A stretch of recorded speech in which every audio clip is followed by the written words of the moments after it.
Hello everyone, welcome back to learn university. हमने synchronous generator को start किया है। तो सिंक्रोनस जनरेटर में हमने क्लासिफिकेशन देखा, ऑपरेटिंग प्रिंसिपल देखा। अब आगे हम देखते हैं कि सिंक्रोनस जनरेटर को क्लासिफाई किया गया है किस पे? Classification based on construction. इसके कंस्ट्रक्शन के बेसिस पे और क्लासिफाई किया गया है। क्या क्लासिफाई किया गया कि इसको दो तरीके से क्लासिफाई किया गया है। क्या? रोटेटिंग आर्मेचर टाइप मशीन, यानी कि rotating armature type synchronous generator and rotating field type synchronous generator. अब यहाँ पे दो वर्ड आप सुन रहे हो कि आर्मेचर और फील्ड। ठीक है, एक होती है आर्मेचर वाइंडिंग और एक होती है फील्ड वाइंडिंग। यानी कि जो हमने जो बेसिक हमारा प्रिंसिपल, फिर से हम हर बात हमारी कहां से स्टार्ट होगी? बेसिक इलेक्ट्रिसिटी जनरेशन के प्रिंसिपल से स्टार्ट होगी। क्या कहता है, फिर से आज रिवाइज कर लेते हैं कि हमारा इलेक्ट्रिसिटी जनरेशन प्रिंसिपल क्या कहता है? किसी भी कॉइल को किसी भी मैग्नेटिक फील्ड के इन्फ्लुएंस में रोटेट कराया जाए तो उसमें ईएमएफ इंड्यूस। आर्मेचर वाइंडिंग क्या होगी कि जहां पे आप कॉइल लगाते हो जिसमें ईएमएफ इंड्यूस होता है, चाहे वो मोटर हो चाहे जनरेटर हो, उसको क्या बोलेंगे? Armature winding. और फील्ड वाइंडिंग की बात हम करेंगे। अगर हम अभी पहले फील्ड की बात कर ले, परमानेंट मैग्नेट की बात कर ले। सब परमानेंट मैग्नेट सब जानते हैं कि नॉर्थ पोल साउथ पोल आप बना के लगाते हैं। ठीक है, तो परमानेंट मैग्नेट आप लगाए तो उसको क्या बोलेंगे? Field system. ठीक है, उसके बाद आता है फील्ड वाइंडिंग। फील्ड वाइंडिंग की हम बात करेंगे, अभी एक्साइटेशन की बात करी है हमने, उसके हिसाब से हम फील्ड वाइंडिंग की बात करेंगे। हमने क्या पढ़ा था कि अगर कॉइल को मैग्नेटिक फील्ड के इन्फ्लुएंस में रोटेट कराया जाए तब भी ईएमएफ इंड्यूस होगा, और वाइस वर्सा। वाइस वर्सा क्या कहता है कि मैग्नेटिक फील्ड को अगर आप कॉइल के इन्फ्लुएंस में रोटेट करा दें तब भी आपका ईएमएफ इंड्यूस होगा। तो दोनों चीजें हैं। तो आपने अब सिंक्रोनस मशीन को यानी सिंक्रोनस जनरेटर को दो तरीके से बनाया, एक रोटेटिंग आर्मेचर टाइप और दूसरा rotating field type. Rotating armature type is a common construction of the machine.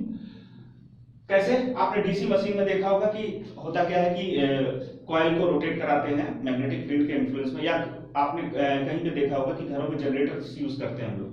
ठीक है, पावर बैकअप के लिए। उसमें भी क्या होता है कि एक मशीन होती है और उसमें मशीन में क्या लगा रहता है? आपका जनरेटर लगा रहता है।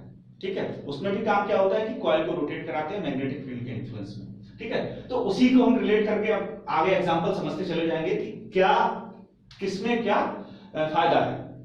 ठीक है, तो अगर मशीन है आपकी जो सिंक्रोनस जनरेटर है वो लो रेटिंग का है या छोटा है, सपोज 200 to 250 केवीए, तब आप क्या बनाओगे? Rotating armature type. अगर जनरेटर को आपको छोटा रखना है, यानी कि जो आपको जनरेटर यूज करना है वो छोटा है या स्मॉल रेटिंग का है, तो आप कौन सा कंस्ट्रक्शन यूज करेंगे? Rotating armature type.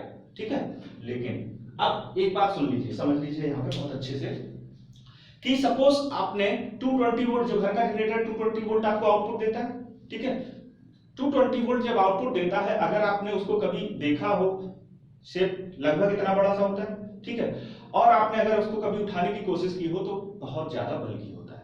ठीक है, तो जो घरों में हमारे ऑल्टरनेटर लगा रहता है, ऑल्टरनेटर की बात हम करते हैं, जो घरों में हमारे जनरेटर लगा हुआ होता है, उसमें अगर देखेंगे तो 220 वोल्ट आउटपुट देता है आपको। उतने वोल्टेज के लिए अगर आप उसका बल्ब वेट चेक करें तो बहुत ज्यादा वेटेड होता है। ठीक है, अब वही 220 वोल्ट से हमें 3300 वोल्ट की मशीन अगर बनानी है, ठीक है, तो ऐसे कितनी मल्टीप्लाई में वाइंडिंग होगी तब 3300 वोल्ट को पहुंचेगा। यानी कि जब उसका कंस्ट्रक्शन, जब उसका वेट इतना ज्यादा था तो अब हमारी मशीन का वेट बहुत ज्यादा हो जाएगा। किसी ने अगर पावर प्लांट को विजिट किया हो तो वो देखेगा कि जो पावर प्लांट्स में जनरेटर लगे हुए होते हैं कितने बड़े बड़े होते हैं, एक कमरे डेढ़ कमरे के बराबर होते हैं। ठीक है, तो पहले ये सब चीजें, ये नहीं कि हम रेटिंग पे बात नहीं कर रहे, हम एक पिक्चर दिमाग में रखें कि हमारी मशीन होती है तो कैसी होती है। ठीक है, अगर आप इस फील्ड से जुड़े हुए हैं तो आपको दिमाग में पिक्चर होनी चाहिए शायद।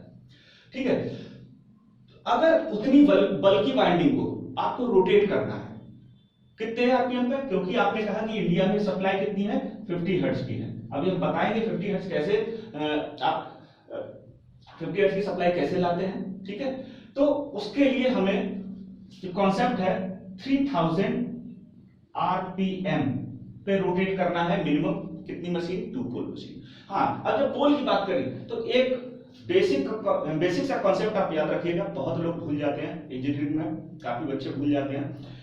कभी भी पोल ऑड नहीं हो सकते। कोई आपसे इंटरव्यू में पूछते, कहीं पूछते कि 3 पोल मशीन है, 5 पोल मशीन है, 7 पोल मशीन है, और आप उसका ऑपरेशन बताइए, कंस्ट्रक्शन बताइए, तो आप कुछ ना कुछ आंसर देने लगते हो। ऐसा नहीं है, मशीन हमेशा इवन पोल्स में होगी। अगर नॉर्थ होगा तो उसका साउथ भी होगा, ठीक है, यानी कि जो भी आप पोल है उसका एक अपोजिट पोल होगा, तभी आपका जो मैग्नेटिक फील्ड है वो आप बनेगी, ठीक है।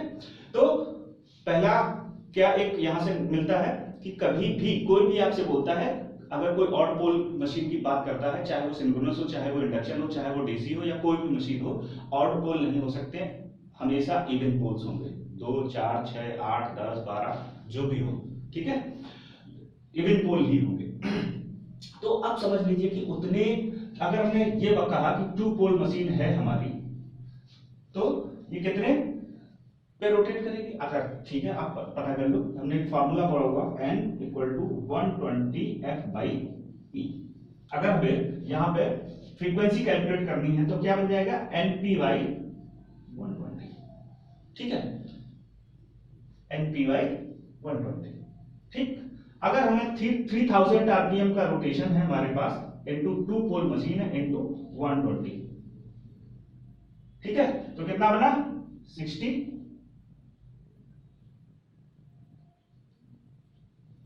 कितनी फ्रीक्वेंसी आई? 50 हर्ट्ज।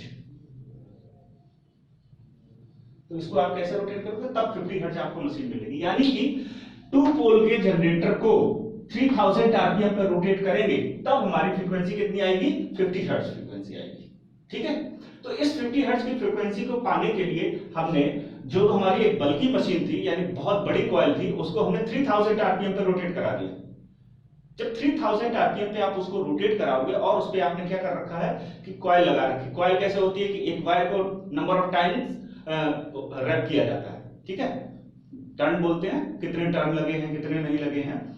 तो नंबर ऑफ टाइम्स जब आप टर्न लगाते हो, और उस कॉइल को, इतनी बड़ी कॉइल को आप रोटेट कर रहे हो कितने? 3000 आरपीएम पे, ठीक है।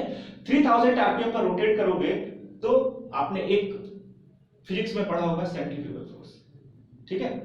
सेंट्रीफ्यूगल फोर्स का काम क्या होता है कि अगर वो कोई भी चीज रोटेट कर रही है तो उसके आउटवर्ड डायरेक्शन में एक फोर्स एक्ट करता है। वो फोर्स क्या करता है कि उसे बाहर, अपनी रोटेटिंग जो एक्सिस है उससे बाहर ले जाने की कोशिश करता है। जितना ज्यादा वेट होगा उतना ज्यादा फोर्स होगा, सेंट्रीफ्यूगल फोर्स।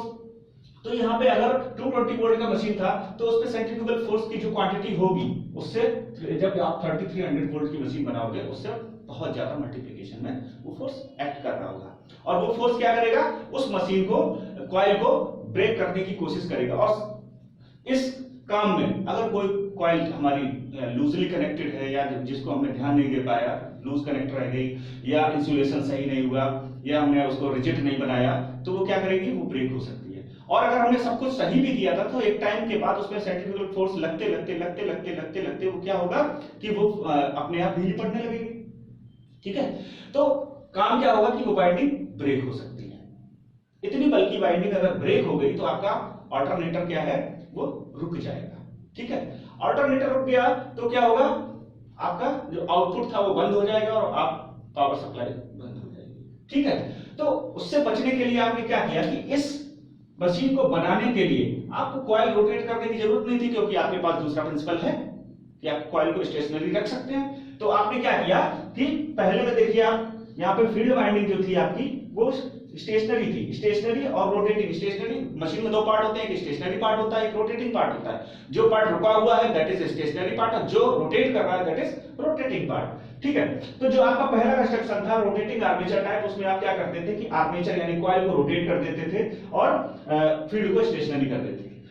सेकेंड जो कंस्ट्रक्शन है, ये क्यों फायदेमंद है या ये क्यों यूज किया गया लार्ज मशीन्स में, इसके जो बेनिफिट्स हैं वो भी हम आगे बात करेंगे। लेकिन इसका कंस्ट्रक्शन कैसे होगा कि जो आपकी कॉइल थी उनको आपने स्टेशनरी कर दिया, ठीक है, यानी कि जो बॉडी रुकी हुई थी उसको आपने कॉइल पे लगा दिया, ठीक। दूसरा काम क्या किया कि आपने जो रोटर था, ठीक है, रोटर था उस पे आपने एक डीसी सप्लाई देके मैग्नेटिक फील्ड को प्रोड्यूस कर लिया। अच्छा, ठीक है, यहां पर भी 2 चीजें आती हैं। अब रोटेटिंग मैग्नेटिक फील्ड, तो रोटेटिंग मैग्नेटिक फील्ड में अगर आप काम क्या करोगे कि आपको काम करना है कि मैग्नेटिक फील्ड को रोटेट करना है, तो आप परमानेंट मैग्नेट लगा सकते हैं।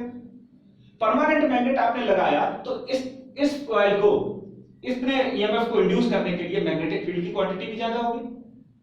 उस मैग्नेटिक फील्ड को बनाने के लिए आपको जो परमानेंट मैग्नेट थे वो भी बड़े साइज के यूज करने पड़ेंगे। अब फिर से वही प्रॉब्लम आ गई जो हमारे कॉइल के साथ आ रही थी कि रोटेट कर रहे थे, सेंट्रीफ्यूगल फोर्स लग रहा था और वो फोर्स क्या कर रहा था, बाइंडिंग को लूज कर रहा था या ब्रेक करने का जो चांसेस थे। सेम काम यहाँ पे हुआ कि आपने लगा तो दिया परमानेंट मैग्नेट, लेकिन उसको भी 3000 आरपीएम पे रोटेट कराना है आपको। जब 3000 आरपीएम पे आप उसको रोटेट कराएंगे तो फिर से सेंट्रीफ्यूगल फोर्स वहां पे वर्क करेगा और वो काम क्या करेगा कि मैग्नेट, चलो कॉइल थी, एक टूट गई, कोई दिक्कत नहीं, अगर मैग्नेट ब्रेक हो गया बाय चांस तो वो क्या करेगा, आपकी पूरी हाउसिंग को तोड़ देगा। जो भी जनरेटर की हाउसिंग है या जो उसका आउटर एरिया है सबको ब्रेक कर सकता है वो, या वहां पे जो भी फील्ड में जो भी वर्कर काम कर रहे होंगे उनको हार्म पहुंचा सकता है। ठीक है, तो उससे बचने के लिए आपने क्या किया, परमानेंट मैग्नेट ना लेके आपने इलेक्ट्रोमैग्नेट यूज किया। एक वर्ड आया है यहाँ पे, इलेक्ट्रो मैग्नेट्स। ठीक है, यहाँ पे एक वर्ड आया इलेक्ट्रोमैग्नेट्स। इलेक्ट्रोमैग्नेट्स क्या होते हैं? इलेक्ट्रोमैग्नेट्स अगर आपने को कई लोगों को अगर नहीं समझ में आया तो इलेक्ट्रोमैग्नेट्स क्या होते हैं, 12th में फिजिक्स में या 10th में फिजिक्स में आपने पढ़ा होगा सोलेनॉइड, एक वर्ड पढ़ा होगा सोलेनॉइड। ठीक है, सोलेनॉइड क्या होता है कि अगर किसी भी इंसुलेटेड मटेरियल पे अगर आप वायर को रैप करते हैं और उस वायर में सप्लाई देते हैं, आपने प्रैक्टिकल भी किया होगा कि इंसुलेटेड मटेरियल लिया होगा, उस पे आपने वायर को रैप किया होगा, फिर एक बैटरी ली होगी, उसको प्लस माइनस से कनेक्ट किया होगा और उसके बाद अगर कागज के टुकड़े रखो तो वो कागज के टुकड़े उस पर अट्रैक्ट होते लगते हैं या चिपकने लगते हैं। क्या होता है, उस वायर के आसपास, उस मटेरियल के आसपास मैग्नेटिक फील्ड प्रोड्यूस हो जाता है। ठीक है, तो सोलेनॉइड को आपने यूज करके आपने क्या कर लिया कि एक कॉइल बनाई और उसको बाइंडिंग करी उसमें और उसमें डीसी सप्लाई दे दी। डीसी सप्लाई हमेशा, अगला इंटरव्यू का क्वेश्चन है ये कि पूछा जाता है कि एक्साइटेशन में डीसी सप्लाई क्यों देते हैं, एक्साइटेशन में डीसी सप्लाई क्यों देते हैं। एक्साइटेशन के बारे में अगर जानना है ज्यादा तो मैं एक अलग से वीडियो बना के डालूंगा, उसको देख लेना। तो उसमें सिर्फ एक्साइटेशन के बारे में आपको समझा दूंगा कि एक्साइटेशन होता क्या है, क्यों होता है, कैसे होता है, ठीक है, इंपॉर्टेंस क्या है। ठीक है, सिंपल सी बात है। यहाँ पे एक वर्ड हमें यहाँ पे याद रखो कि डीसी सप्लाई हम देते हैं। डीसी सप्लाई इसलिए देते हैं कि अगर आप परमानेंट मैग्नेट को रिप्लेस कर रहे हो, यहाँ पे आप रिप्लेस किसको कर रहे हो, परमानेंट मैग्नेट को रिप्लेस कर रहे हो, और परमानेंट मैग्नेट में जो नॉर्थ पोल था वो थ्रू आउट द ऑपरेशन हमेशा वो नॉर्थ पोल रहेगा, जो साउथ पोल था वो थ्रू आउट द ऑपरेशन हमेशा साउथ पोल रहेगा। तो उसी चीज को हमें रिप्लेस करना है। अगर हम एसी सप्लाई दे देंगे, एसी सप्लाई आपने पढ़ी होगी, एसी में क्या होता है कि पोल चेंजेस, एसी सप्लाई में पोल चेंज होते रहते हैं। तो थोड़ी देर बाद अगर यहाँ पे हमने अगर एसी सप्लाई दे दी तो जब तक ये पॉजिटिव टर्मिनल था, थोड़ी देर बाद ये क्या हो जाएगा, नेगेटिव टर्मिनल हो जाएगा और ये नॉर्थ पोल ना रहकर साउथ पोल बन जाएगा, या साउथ पोल था तो नॉर्थ पोल बन जाएगा। तो इससे बचने के लिए आप काम क्या करते हैं, आप इसमें डीसी सप्लाई देते हैं। ठीक है, तो ये इंटरव्यू का क्वेश्चन है कि एक्साइटेशन में डीसी सप्लाई ही क्यों देते हैं। तो आप क्या आंसर होगा उसका कि पोल चेंज ना हो। ठीक है, फील्ड के पोल चेंज ना हो। तो ठीक है, ये वाला कंस्ट्रक्शन आ गया। अब इस कंस्ट्रक्शन के जो फायदे क्या थे, ठीक है, एडवांटेज ऑफ स्टेशनरी आर्मेचर, हम इस पे बात करते हैं। ठीक है, इजी टू इंसुलेट, सबसे पहले काम है कि इंसुलेशन जो था वो आपका इजी हो गया। आपने क्या कहा था कि 3300 वोल्ट की एक मशीन बना रहे हो, उस बाइंडिंग में जो इंसुलेशन होगा वो हैवी क्वालिटी का लगाना पड़ेगा, तो आपको वो इंसुलेशन इजी हो गया क्योंकि अब आप स्टेशनरी पार्ट पे हो, आपकी मशीन रोटेट नहीं कर रही, आप जैसे चाहे वैसे उस पर काम कर सकते हैं, आपको स्पेस भी मिल गया काम करने का। ठीक है, तो दूसरा क्या है कि डायरेक्ट कनेक्शन विद लोड। आप काम क्या कर रहे थे, जनरेटर को ऑपरेट क्यों करा रहे थे, जनरेटर बनाया क्यों आपको, क्योंकि आपको इलेक्ट्रिकल पावर आउटपुट चाहिए था। उस इलेक्ट्रिकल पावर आउटपुट के लिए अगर आप ये वाला कंस्ट्रक्शन ले रखे थे रोटेटिंग आर्मेचर टाइप, तो आप काम क्या कर रहे थे कि इसके साथ जो भी शाफ्ट कनेक्ट थी, ठीक है, अगर ये 3 फेज मशीन थी तो इसमें क्या था, 3 स्लिप रिंग लगी होंगी आपकी, ठीक है, और इनके ऊपर ब्रशेस लगे होंगे, स्लिप रिंग और ब्रशेस काम कर रहे होंगे। और अगर 3300 वोल्ट है तो आपको इन स्लिप रिंग्स एंड ब्रशेस की जो वेट था ये भी बढ़ जाएगा, और यहाँ पे ज्यादा अगर करंट ज्यादा वोल्टेज लगेगा तो आपका स्पार्क का चांसेस रहेंगे, उस स्पार्क से आप बच जाएंगे इस कंस्ट्रक्शन में, क्योंकि यहाँ पे आपकी वाइंडिंग जो है आर्मेचर वाइंडिंग और स्टेशनरी पार्ट पे लगी है और 3 सेट वाइंडिंग है, आपने तीनों वायर आराम से निकाल लिया और आपको 3 फेज सप्लाई आउटपुट पे मिल गई, आपको बल्कि स्लिप रिंग एंड ब्रशेस पे नहीं जाना पड़ा। सिर्फ आपको यूज क्या करना पड़ेगा, छोटे से स्लिप रिंग यूज करने पड़ेंगे जो कि आपकी डीसी सप्लाई आप दे रहे हो, क्योंकि ये भी रोटेटिंग पार्ट है, तो आपको जो लाइट वेट के slip ring and brushes use करने पड़ेंगे। लाइट वेट के स्लिप रिंग ब्रश यूज करके आप, क्योंकि आपने क्या किया था कि जो आपको जो एक्साइटेशन है वो कितना है 125 टू 250 वोल्ट के अराउंड आपको देना होता है, तो इतने वोल्ट के लिए आप स्लिप रिंग आराम से यूज कर सकते हो, स्पार्क का चांस कम होगा और मशीन जो होगी आपकी रिलायबल मशीन होगी। ठीक है, थर्ड क्या है कि binding can be more easily braced in rigid frame, क्योंकि रिजिड फ्रेम है, स्टेशनरी है, तो आप बाइंडिंग को आराम से ब्रेस कर सकते हो। Cooling of binding will be more easy. Cooling of binding सबसे इंपॉर्टेंट बात है कि बाइंडिंग हीट अप होती है, क्योंकि करंट फ्लो कर रही है, करंट फ्लो जो होता है वो क्या, अगर कहीं पे करंट है तो उसमें अगर कोई कॉइल है तो उसमें रेजिस्टेंस भी होगा, अगर उसमें करंट है तो आई स्क्वायर आर आ रहा है, आई स्क्वायर आर आ रहा है तो वो आई स्क्वायर आर आ रहा है तो फिर वो हीट होगी। तो अगर वो रोटेटिंग टाइप थी आर्मेचर वाइंडिंग तो आपको हीट उसको कूल करने के लिए कुछ एक्स्ट्रा मेजर्स लेने पड़ते हैं। ठीक है, उनको अभी आगे कूलिंग मेथड्स पढ़ेंगे सब, तो उनको कूल करना थोड़ा टफ होता है। लेकिन अब यहाँ पे क्या है कि अगर स्टेशनरी पार्ट पे लगी है तो आप उसमें होल बना सकते हो, कूलिंग डक्ट्स बना सकते हो, उसमें बाहर से नेचुरल लेयर दे सकते हो या आर्टिफिशियल लेयर देके आप कूल कर सकते हो। ठीक है, तो एक हमें फायदा क्या मिला कि हमें कूलिंग जो थी उसकी मशीन की वो आसान हो गई। ये तो आपने देख ही लिया कि हाँ स्लिप रिंग की जो था वो लाइट वेट स्लिप रिंग हो गए। ठीक है, ठीक, और high speed of rotation of DC field, क्योंकि आपको कितनी डीसी फील्ड बनानी है 125 से 250 वोल्ट के अराउंड बनानी है, तो उसके लिए आपकी वाइंडिंग इतनी बल्कि नहीं होगी, उतनी बल्कि वाइंडिंग नहीं होगी, तो वो 3000 आरपीएम पे आराम से रोटेट कर सकती है। ठीक है, तो इस लेक्चर के बाद आपके पास एक क्वेश्चन है, कमेंट बॉक्स पे दीजिए कि हमने यहाँ पे देखा था कि 50 हर्ट्ज की सप्लाई इंडिया में होती है, तो हमने एक अरेंजमेंट बनाया था कि इतने आरपीएम पे ये मशीन चलेगी, इतने पोल की बनेगी। ऐसे ही अगर हमें यूएस बेस्ड मशीन बनानी है, यानी कि 60 हर्ट्ज की मशीन बनानी है, यानी जो सप्लाई आउटपुट 60 हर्ट्ज दे, उसके लिए क्या अरेंजमेंट होगा, अगर आप बता सकते हैं तो बताइएगा, नहीं तो मैं बाद में किसी लेक्चर में आपको आंसर दूंगा। Thank you for staying with us. Video को लाइक करें अगर आपको अच्छा लगा है, सब्सक्राइब करें जिससे कि आगे आने वाले वीडियो आपको मिलते रहें, और शेयर करें। Thank you.